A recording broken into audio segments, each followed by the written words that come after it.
clouds. So this is definitely a good spot to hit up again if it's going to be. What the hell was that? It's a giant.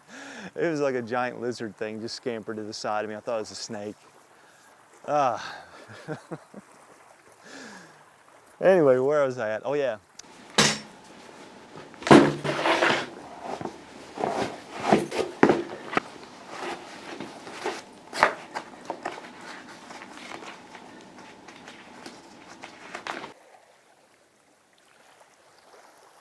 Today's gonna be a little bit different. As you can see, we have the, I'm on a lake. There's not a cloud in the sky.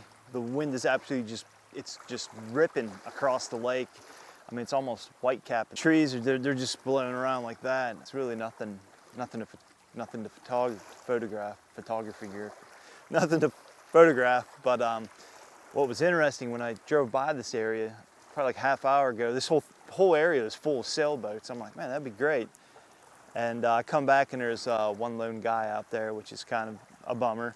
Yeah, so, but anyway, I figured this would be a good time to try out some of my equipment, go through some of the functions of the cameras. They always say it's things are, you know, I guess one in the lab, meaning it's all your homework, the effort you put in when no one sees you, what you do on your off time is what really makes the difference. So I'm just gonna go over the settings of my camera.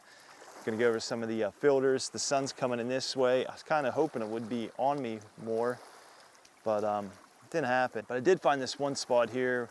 Like I said, I got that lone sailboat out there, and I have a dead tree falling here. I have an island out there, and I got some mountains in the background. So I think that's gonna bring some character to a photograph. Actually, wouldn't be bad if we had some clouds. So this is definitely a good spot to hit up again if it's going to be. I did have a notepad. I forgot my pen, so I went into the house, set my notepad on the countertop, grabbed my pen, walked out the house, got here, realized my notepad is on the countertop, so that does me no good. And the notepad was there just to make notes, you know, just things I experienced with different shutter speeds and on my camera, because every camera is going to be different, so that's why you just got to really fine-tune your own equipment. But the sun's coming down, so I'm going to get on this. And one of the absolute things I wanted to check out a little bit more was my automatic white balance in different conditions. And I forgot my gray card. And if you don't know what a gray card is, basically when you take a picture of something, your eyes, you know, your camera sensor and your eyes see something should be different. You know, if you take it, it's a white countertop, but in different lighting, your camera's going to see a different type of tint to it. So personally, I just use the automatic and white balance, and then when I go to post editing, I'll fix it there. But I really hate post editing, so I wanted to nail down this this white balance. But I had a gray card, and this isn't going to work out. This tripod here, why is that all bending?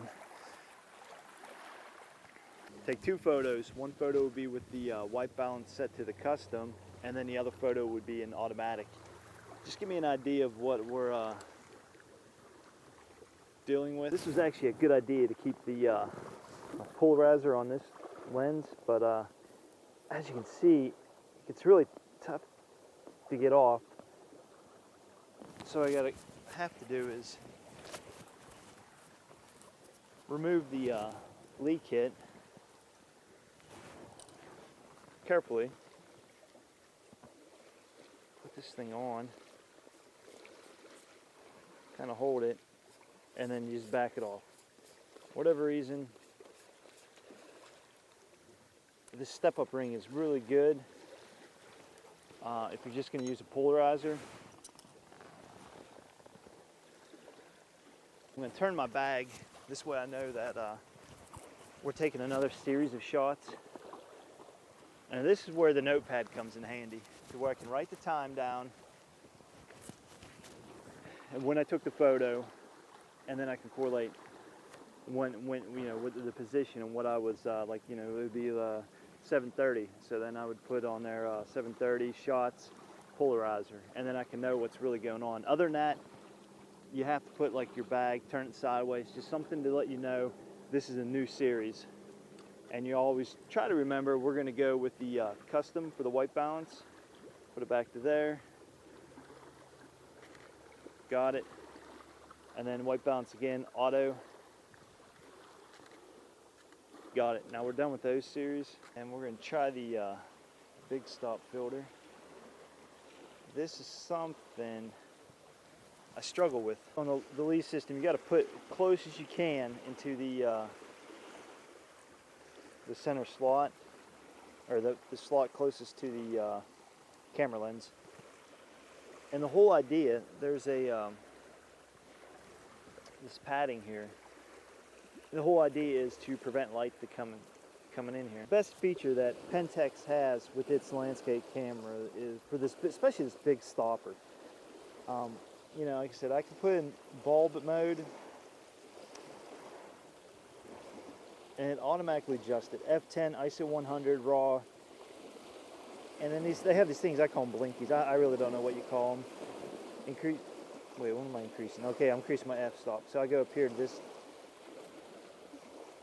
And this will automatically adjust your time.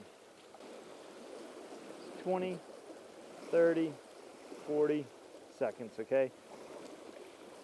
See, this is what's frustrating with it. If it would have went in 5-second increments, 20, see, it's like, it could be good right there.